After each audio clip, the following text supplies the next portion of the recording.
Débrief de cette demi-finale, le retour de la Coupe du Roi. On a débriefé hier le Real Madrid qui s'est imposé, qui s'est qualifié euh, face à la Real Sociedad au terme d'un match exceptionnel et spectaculaire 4-4. On a l'inverse. Ce qui est impressionnant, c'est que à l'aller, on a eu un 4-4 entre le Barça, l'Atlético et le Real qui s'impose à Sociedad 1-0. Et aujourd'hui, on a un 4-4 du Real face à la Sociedad chez elle, chez Bernabéu, et le Barça qui s'impose 1-0 à l'Atlético Madrid. Donc c'était quand même les scores qui sont inversés qui impressionnent. On va débriefer ce match, on va dire quelques mots, les tops, les flops. Premièrement, je pense que c'est une victoire méritée sur tous les plans. Moi, ce qui me dérange, c'est pas le fait que l'Atlético joue la défense, parce que je l'ai dit en débriefant l'Atlético face au Real, en Ligue des Champions, l'Atlético face au Barça, l'Atlético face au Real en championnat. C'est le style de Simeone, il va pas changer, il va pas changer ça. Mais ce qui m'a dérangé, c'est le fait que l'Atlético n'existe pas. C'est ça. Parce qu'en première mi-temps, l'Atlético n'existe pas. C'est une équipe qui défend bas. C'est une équipe qui sort pas avec des balles courtes. On les a vus dans le début du match. Ils ont essayé de presser au milieu et mettre ce milieu de terrain plutôt offensif, si on peut appeler ça, avec Alvarez et Griezmann qui redescendent avec Barrios et Depol pour justement fermer sur cet entre-jeu du Pedri et Frankie de Jong avec l'apport de Ferran Torres et de Fermin et de Leva et de Fermin surtout au milieu de terrain. C'est-à-dire tu as un entre-jeu très très riche pour le Barça qui est capable avec une ou deux touches t'éliminer et se projeter en offensif et trouver les deux ailiers que soit Rafinha et Lamine Yamal. Ils ont pressé dans cette zone, dans l'axe, ils ont récupéré quelques ballons, mais après ils ont fait ça 4 fois. Ils ont fait ça 4 fois dans le match, c'est bon. Ça. Ils ont fait ça 4 fois, c'était 10 minutes. Après, ils ont défendu bas. Ils n'ont pas pu sortir le ballon en passe courte. Ils ont préféré sortir en longue passe.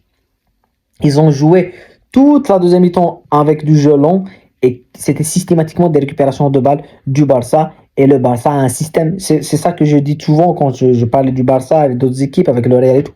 C'est que le Barça a un système de jeu qui est fluide, qui fonctionne. Il n'y a pas de doute dans le jeu du Barça. Il n'y a aucun doute. Tu sais ce que va faire De Jong, tu sais ce que va faire quand tu as le ballon dans cette zone, tu sais ce que va. C'est ça. Et donc, ils se sont fait hypnotiser par le Barça. Et puis, tu as ce but de Lamine Yamal, de Ferran Torres. Mais la passe de Lamine Yamal, elle est magnifique. Voilà. Et parce que là, dans le jeu, il a un éclair de génie de Yamal de donner cette balle à Ferran Torres. Et Ferran Torres qui est très très bon ces derniers temps et qui réussit quand même à donner cet avantage au Barça. Et puis il y a 2-3 situations que le Barça peut augmenter le score, ce qu'ils n'ont pas fait. Et c'est ça qui m'a surpris, c'est que arrivé dans les derniers mètres, c'est-à-dire dans les 18, il n'y a pas d'altruisme des attaquants du Barça. Yamal ne cherche pas Rafinha, Rafinha ne cherche pas Yamal, ne cherche pas Ferran. Ils jouent tous tout seuls quand ils arrivent dans les 18. Alors que c'est là où ils doivent trouver justement des passes et tout. Et c'est ce qu'ils font pas, voilà. Après, en deuxième mi-temps, on a des changements qui viennent vite pour Simeone. La rentrée de Sorloth en attaque, la rentrée de Javi Galan, qui je pense fait une très très belle entrée, un très très bon match par rapport au match aller où Galan était complètement out avec Yamal et tout. On a vu un meilleur Atlético Madrid avec un but refusé pour Sorloth. Mais il y a pas, pour moi, si je me refais le match, il y a l'occasion de Sorloth et le but manqué de Sorloth, le but hors jeu, mais c'est tout. Il n'y a pas d'autre occasion. On se dit, si l'Atlético a marqué cette situation, ils vont se qualifier. Il n'y a pas d'occasion. Et le Barça a défendu, le Barça a eu beaucoup d'occasions, ils ne les ont pas utilisées. Mais c'est un match où c'est difficile de gagner au Wanda Metropolitano. C'est très difficile de gagner là. Vraiment difficile. Et le Real, il gagne rarement au Wanda Metropolitano. Cette saison, ils ont perdu en Ligue des Champions 1-0. Ils ont fait un match nul en championnat. L'année passée, ils ont perdu en coupe Ils se sont fait éliminer en Coupe Taroua 2. Ils ont perdu en championnat Taroua 1 face à l'Atlético Madrid. Le Barça a perdu aussi. C'est difficile de gagner là-bas. Et ce que fait le Barça, ils ont quand même surdominé cet Atlético Madrid. Voilà. Et sans Lewandowski, qui joue que les 15 dernières minutes, les 20 dernières minutes, j'ai trouvé la rentrée de Lewandowski, c'est une valeur sûre, Lewandowski. Sa rentrée a amené beaucoup plus de profondeur. Oui, après, pour moi, l'homme du match reste à Pedri. Ce que fait Pedri avec un ballon, c'est ce que je disais hier parlant de Bellingham. Le top joueur pour le Barça, c'est Pedri. Pour moi, il y a 3 meilleurs joueurs du monde si on peut les sélectionner actuellement. Et je vais prendre que des milieux de terrain. Je vais pas prendre des attaquants. Pour moi, il y a Pedri. Il y a Bellingham. Voilà, Pedri, Bellingham. Après, il y a les attaquants. Tu peux prendre Mbappé, Yamal et tout. Mais Pedri, Bellingham. Et voilà, et je vais rajouter, Vitinha pour le milieu de terrain. Parce que c'est un joueur exceptionnel avec le PSG. C'est dans ce registre-là de technique et de maîtrise et de sortie de balle et de puissance. Et voilà, c'est un milieu qui peut être monstrueux en vérité.